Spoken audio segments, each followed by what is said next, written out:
తెలుగు సంబరాల తీయదనం అలనాటి రుచుల సరికొత్త రూపం పరంపర స్వీట్స్.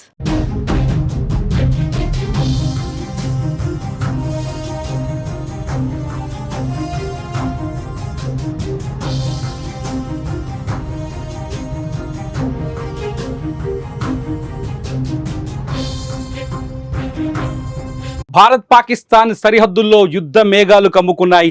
పాకిస్తాన్తో పాటు ఇటు భారత్ కూడా సరిహద్దుకు సైన్యాన్ని తరలిస్తుండడంతో అక్కడ వాతావరణం భీకర స్థితిలో ఉంది. అయితే పాకిస్తాన్ యుద్ధ సామాగ్రిని సరిహద్దుకు తరలించడమే కాదు, యుద్ధ విమానాల ద్వారా సరిహద్దులో ఉన్న ఉగ్ర శిబిరాలను ఖాళీ చేస్తున్నట్టుగా నేషనల్ మీడియా ద్వారా మనకు సమాచారం అందుతుంది. పాకిస్తాన్ భారత్ చర్యల్ని చూసి, భారత్ సైనిక విన్యాసాలను చూసి, ఇవాళ జరిగిన అరేబియా సముద్రంలో చేసిన సైనిక విన్యాసాలని, అలాగే నిన్న సెంట్రల్ సెక్టార్లో జరిగిన సైనిక విన్యాసాన్ని చూసి పాకిస్తాన్ భయపడుతున్నట్టుగా తెలుస్తుంది. ఏ క్షణమైనా బార్డర్ వెంట ఉన్న ఉగ్ర శిబిరాలపైన భారత్ సర్జికల్ స్ట్రైక్స్ లేదా వైమానిక దాడులు చేసే అవకాశం ఉందని పాకిస్తాన్ భయపడుతున్నట్టుగా తెలుస్తుంది. ఈ నేపథ్యంలోనే పాకిస్తాన్ తమ యుద్ధ విమానాలని కరాచీ నుంచి లదాఖ్, కరాచీ నుంచి యుద్ధ విమానాలని తీసుకొచ్చి, రావల్పిండి కరాచీ నుంచి యుద్ధ విమానాలను తీసుకొచ్చి బార్డర్లో ఉన్న ఉగ్రవాద నాయకుల్ని సేఫెస్ట్ ప్రాంతాలకు తరలిస్తున్నట్టుగా ఇంటెలిజెన్స్ సమాచారం ఉందంటూ నేషనల్ మీడియా కొన్ని కథనాన్ని ప్రసారం చేస్తుంది. ఆ కథనాల ప్రకారం మనకు తెలుస్తుంది. ఇప్పటికే లష్కరే తొయిబా నాయకుడు ఎవరైతే హఫీజ్ సయీద్ ఉన్నాడో, హఫీజ్ సయీద్ని నిన్న మోదీ పైన పాకిస్తాన్లో ఘాటైన వ్యాఖ్యలు, కీలకమైన విమర్శలు చేసిన తర్వాత హఫీజ్ సయీద్ ప్రాణాలకు ముప్పుందని పాకిస్తాన్ ఇంటెలిజెన్స్ హఫీజ్ సయీద్ని దాచిపెట్టినట్టుగా మన భారత ఇంటెలిజెన్స్ రిపోర్ట్స్ ఉన్నాయంటూ నేషనల్ మీడియా కొన్ని కథనాల్ని ప్రసారం చేసింది. ఈ నేపథ్యంలో హఫీజ్ సయీద్ని ఐఎస్ఐ పాకిస్తాన్లో అత్యంత సేఫెస్ట్ ప్రాంతంలో స్ట్రాంగ్ రూమ్లో, అతన్ని సురక్షిత స్ట్రాంగ్ రూమ్లో ప్రస్తుతానికి దాచిపెట్టినట్టుగా సమాచారం అందుతుంది. అంతేకాదు హఫీజ్ సయీద్తో ఎటువంటి చర్చలు కానీ ఎవరిని కలవనీయకుండా ఐఎస్ఐ తీవ్రమైన రూల్స్ అక్కడ అమలు చేస్తున్నట్టుగా సమాచారం అందుతుంది. ఇదంతా నేషనల్ మీడియాలో ప్రస్తుతానికి మనకు అందుతున్న కథనాలను బట్టి తెలుస్తుంది. ఈ నేపథ్యంలో పాకిస్తాన్ యుద్ధం వస్తే ఎలా ఎదుర్కోవాలి, ఏ స్థితిలో భారత్ని ఢీకొట్టాలనే కోణంలో కూడా ఆలోచిస్తున్నట్టుగా తెలుస్తుంది. ఉగ్రవాదుల్ని మాత్రం కాపాడుకునే ప్రయత్నం చేస్తుంది. బోర్డర్ వెంట ఉన్న ఉగ్ర శిబిరాల నుంచి అక్కడ ఉన్న ఉగ్రవాదుల్ని తరలించే ప్రయత్నం చేస్తున్నట్టు తెలుస్తుంది. తాజాగా పహల్గామ్ దాడిపైన లేటెస్ట్ అప్డేట్ ప్రకారం, కశ్మీర్ నుంచి అందుతున్న సమాచారం ప్రకారం ఉగ్రవాదులు ఒక ప్రణాళిక ప్రకారం, ముందస్తు ప్లాన్ ప్రకారం ఈ దాడికి పాల్పడినట్టుగా అర్థమవుతోంది.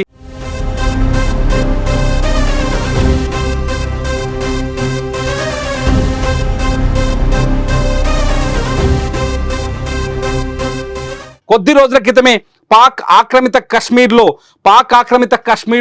హమాస్ నాయకులు ఎవరైతే ఇజ్రాయిల్లో విధ్వంసాన్ని, బీభత్సాన్ని సృష్టించిందో హమాస్ ముఠా ఉగ్రవాద సంస్థతో హఫీజ్ సయీద్కి సంబంధించిన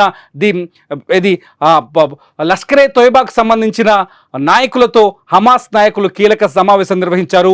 హమాస్ గతంలో 2024 అక్టోబర్ 7న ఇజ్రాయిల్లో ఏ విధంగానైతే దాడులు చేసిందో అదే తరహాలో పహల్గామ్లో కూడా దాడులు చేయాలని వ్యూహాన్ని పన్నినట్టుగా సమాచారం అందుతోంది.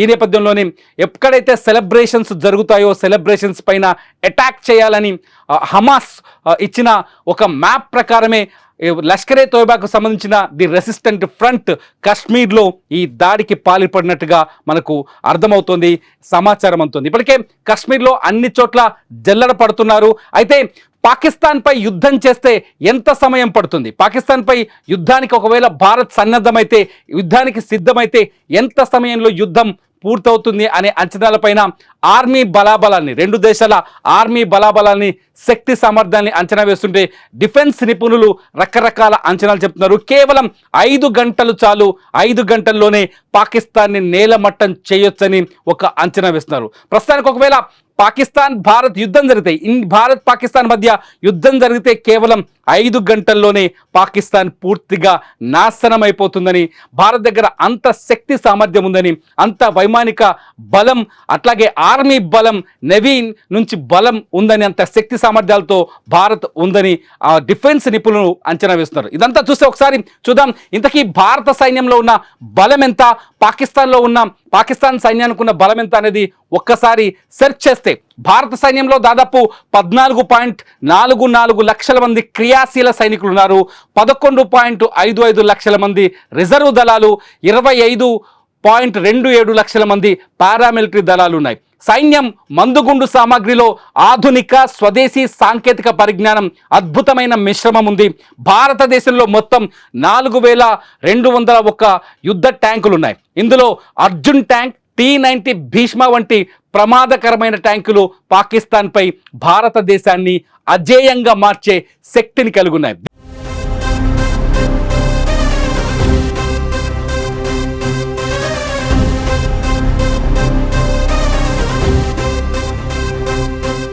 దీంతో పాటు భారత సైన్యం వద్ద పినాకా రాకెట్ వ్యవస్థ, బ్రహ్మాస్ క్షిపణులు, బోఫోర్స్, హువిట్టర్ తుపాకులు ఉన్నాయి. ఈ ఆయుధాలు శత్రువులను సులభంగా ఓడించగలగడంలో దిట్ట అని డిఫెన్స్ నిపుణులు అంచనా వేస్తున్నారు. దీంతో పాకిస్తాన్ పైన ఒకవేళ యుద్ధం జరిగితే భారత దగ్గర ఉన్న ఆర్మీ సంపత్తి, ఆయుధ సంపత్తి చాలు పాకిస్తాన్ కేవలం 5 గంటల్లోనే విధ్వంసం సృష్టించవచ్చు పాకిస్తాన్లోని ఒక అంచనా వేస్తారు.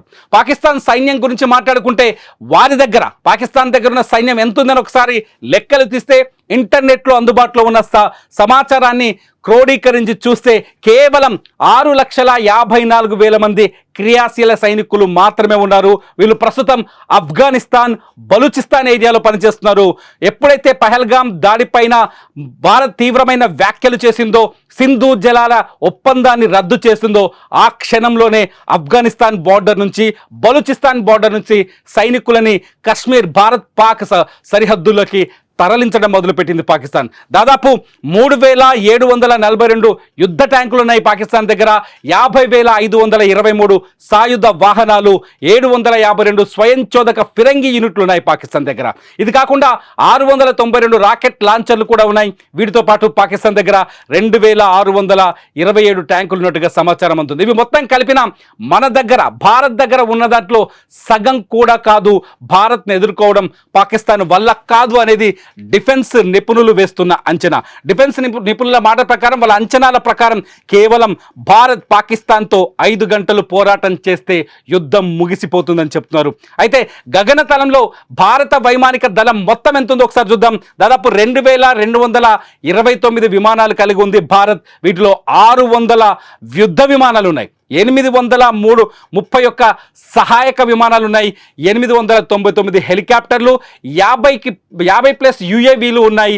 వీటితో పాటు భారతదేశం అత్యంత ఆధునిక యుద్ధ విమానాలను కలిగి ఉంది. ఇందులో రాఫెల్ ఫైటర్ జెట్, అట్లాగే Sukhoi Su-30 MK Mirage 2000 MiG-29 fighter జెట్లు ఉన్నాయి. ఇప్పటికే సర్జికల్ స్ట్రైక్స్లో ఈ యుద్ధ విమానాలు తమ సత్తాను చూపించాయి. పాకిస్తాన్కి భారత్ రుచేంటో, దెబ్బ ఎలా ఉంటుందో ఇప్పటికే చూపించాయి.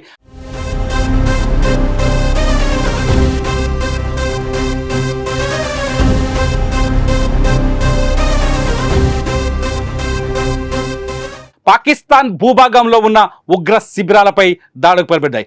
పాకిస్తాన్ వద్ద ఏమున్నాయని ఒకసారి ఆలోచిస్తే కేవలం 339 యుద్ధ విమానాలు మాత్రమే ఉన్నాయి. వాటిలో 322 ఫైటర్ జెట్లు, 64 రవాణా విమానాలు, 565 శిక్షణ విమానాలు, 373 హెలికాప్టర్లు ఉన్నాయి. వాటితో పాటు 57 దాడి చేసే హెలికాప్టర్లు, 4 వైమానిక ట్యాంకర్లు ఉన్నాయి. సో ఇక్కడ కూడా భారత్ వైమానిక దళమే బలంగా కనిపిస్తుంది. అందుకే డిఫెన్స్ నిపుణులు చాలా స్పష్టంగా చెప్తున్నారు, యుద్ధం వస్తే 5 గంటలు చాలు భారత్కి పాకిస్తాన్ని నాశనం చేయడానికి. కానీ ప్రస్తుతానికి బార్డర్లో ఉద్రిక్త పరిస్థితులు నెలకొన్నప్పటికీ కూడా పాకిస్తానే కవ్వింపు చర్యలకు పాల్పడుతుంది. పాకిస్తాన్ ఇవాళ ఉదయం కూడా పాకిస్తాన్ సైన్యం LOC చుట్టూ కాల్పులకు పాల్పడింది. వరుసగా పహల్గామ్ దాడి జరిగిన తర్వాత 3 రోజులు వరుసగా కవ్వింపు చర్యలకు పాల్పడుతుంది పాకిస్తాన్ సైన్యం. జమ్మూ కాశ్మీర్లో ఉన్న LOC చుట్టూ కాల్పులకు పాల్పడుతుంది. ఎప్పటికప్పుడు భారత సైన్యం వారికి ధీటుగా సమాధానం చెబుతున్నాయి. అయినప్పటికీ పాకిస్తాన్ కయ్యానికి కాలు దూతున్నట్టుగా పైకి పాకిస్తాన్ ప్రధానమంత్రి పహల్గామ్ దాడిపైన పారదర్శకమైన విచారణ జరగాలని మాటలు మాట్లాడుతున్నప్పటికీ లోపల మాత్రం పాకిస్తాన్ తన కుట్రపూరిత మనస్తత్వాన్ని బయటపెడుతోంది. పాక్ సైన్యం కూడా ఉగ్రవాదులకు సమానంగా ప్రవర్తిస్తున్నారు. ఎటు శాంతికి సంబంధించిన అడుగులు కనిపించట్లేదు పాకిస్తాన్ నుంచి. ఇటు భారత్ ఇప్పటికే పాకిస్తాన్ సరిహద్దు గుండా ఎక్కడెక్కడైతే వ్యూహాత్మకమైన ప్రాంతాలు ఉన్నాయో ఆ వ్యూహాత్మకమైన ప్రాంతాల చుట్టూ ఆర్మీని బదలాయించింది, యుద్ధ విమానాల్ని బదలాయించింది. ఇప్పటికే రాఫెల్ MiG-29 లాంటి రాఫెల్ లాంటి ఒక యుద్ధ విమానాల్ని పంజాబ్ నుంచి, బంగ్లాదేశ్, పశ్చిమ బెంగాల్ నుంచి కశ్మీర్ సరిహద్దులకు తరలించినట్టుగా సమాచారం అందుతుంది. ఇప్పటికే సెంట్రల్ సెక్టార్లో భారత వైమానిక దళం తమ సత్తా ఏంటో నిరూపించేందుకు ఒక ఆక్రమణ్ ఎక్సర్సైజ్ చేసింది, ఆక్రమణ్ యుద్ధ విన్యాసం చేసి చూపించింది. ఈ యుద్ధ విన్యాసం కేవలం పాకిస్తాన్కి మాత్రమే కాదు, భారత్ మీద వక్ర బుద్ధితో ఉన్న ఇతర శత్రు దేశాలను కూడా బెదిరించే విధంగా కనిపిస్తుంది. ఇటు INS విక్రాంత్తో పాటు సముద్ర జలాల్లో పోరాటానికి సిద్ధంగా ఉన్న నావికా దళం తమ శక్తి సామర్థ్యాన్ని ప్రదర్శించే ప్రయత్నం చేస్తుంది. ఇవాళ అరేబియా సముద్రంలో నావికా దళం తమ దగ్గరున్న ఆయుధ సామాగ్రికి సంబంధించిన శక్తి ప్రదర్శనను చేసింది. దీంతో భారత నవీ కూడా యుద్ధానికి సిద్ధంగా ఉన్నామంటూ పాకిస్తాన్కి హెచ్చరికలు జారీ చేసినట్టు కనిపిస్తుంది. మొత్తంగా చూస్తే ప్రధాని మోదీ కూడా ఇవాళ తన మన్ కీ బాత్లో చాలా స్పష్టంగా చెప్పారు, కశ్మీర్లో జరుగుతున్న అభివృద్ధిని తట్టుకోలేకే ఉగ్ర దాడికి పాల్పడింది పాకిస్తాన్. లష్కరే తోయిబా సాయంతో, ది రెసిస్టెంట్ ఫ్రంట్ సహాయంతో యుద్ధం చేసి భారత్లో విధ్వంసం సృష్టించే ప్రయత్నం చేసిందంటూ ప్రధాని మోదీ కూడా ఇవాళ తీవ్రమైన వ్యాఖ్యలు చేశారు. ఈ నేపథ్యంలో యుద్ధం వస్తే పాకిస్తాన్ పరిస్థితి ఏంటి అన్నది ఇప్పుడు ప్రపంచవ్యాప్తంగా చర్చ జరుగుతుంది. కేవలం నేషనల్ మీడియా మాత్రమే కాదు, ఇంటర్నేషనల్ మీడియా కూడా భారత్ పాకిస్తాన్ సరిహద్దుల గురించి, రెండు దేశాల్లో కొనసాగుతున్న ఉద్రిక్త పరిస్థితుల గురించి లైవ్ రిపోర్టింగ్ అందిస్తున్నాయి. కశ్మీర్లో ప్రస్తుతానికి అత్యంత ఉత్కంఠమైన వాతావరణం కనిపిస్తోంది. కశ్మీర్ ప్రజలు ఒకవైపు ఆందోళనలో ఉన్నారు, తమ ఉపాధికి తీవ్రమైన ఆటంకం కలిగిందని ఉగ్రదాడితో కశ్మీర్ అట్టుడికిపోతుంది. ఇటు ఆర్మీ కూడా ఎవరైతే ఉగ్రవాద కార్యకలాపాలకు దగ్గరగా ఉన్నారో వాళ్ళ ఇళ్లను టార్గెట్ చేస్తూ ఆర్మీ కూడా దాడులకు తెగబడుతోంది. చాలా చోట్ల దాదాపు 12 మంది ఉగ్రవాదులని, తూర్పు కశ్మీర్లో దాదాపు 12 మంది ఉగ్రవాదుల ఇళ్ల స్థావరాన్ని గుర్తించి వాళ్ళ ఇళ్లని నేలమట్టం చేసినట్టుగా మనకు సమాచారం అందుతుంది. నేషనల్ మీడియాను చూస్తుంటే మనకు ఆ విజువల్స్ కూడా కనిపిస్తాయి. మొత్తంగా భారత్ పాకిస్తాన్ మధ్య ఉద్రిక్తమైన వాతావరణం కనిపిస్తుంది. ఒకవేళ యుద్ధం వస్తే కేవలం 5 గంటలు చాలంటూ డిఫెన్స్ నిపుణులు చెబుతున్న మాటలు చూస్తుంటే ఉత్కంఠమైన పరిస్థితులు ఏ విధంగా ఉన్నాయో మనం అర్థం చేసుకోవచ్చు. ఇంతకీ భారత్ పాకిస్తాన్ నిన్న ప్రధాని మాట్లాడినట్టుగా పాకిస్తాన్ శాంతి వైపు అడుగులు వేస్తుందా, లేకపోతే కాల్పులు జరుపుతూ నిత్యం LOC వెంట కాల్పులు జరుపుతూ కవ్వింపు చర్యలకు పాల్పడుతున్న పాకిస్తాన్కి బుద్ధి చెప్పాల్సిన అవసరం ఉందా? ఈ వీడియో కింద మీరు తప్పకుండా కామెంట్ చేయండి. మీ కామెంట్స్ పైన నేను మరో వీడియో చేస్తా. చూస్తూనే ఉండండి సుమన్ టీవీ.